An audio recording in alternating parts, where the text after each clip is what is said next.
Excited ka na bang magpagawa ng bahay mo? Pag-usapan natin ngayon kung ano ba yung proseso na kasama sa pagkagawa ng isang bahay. Hi, I'm Architect JM.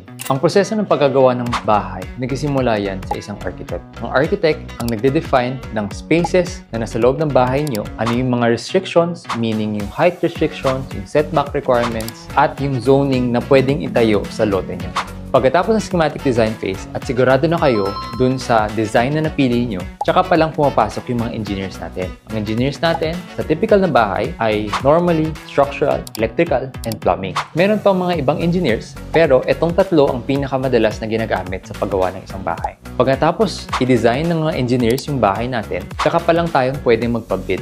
Ang bidding is the process of securing proposals from different contractors, sometimes 2 to 3. From those 2 to 3, pwede tayong pumili ng isa. Yung pagpili natin ng isa is dependent on their cost but also their qualifications. After natin makapili ng contractor, pwede na tayong mag-apply ng building permit.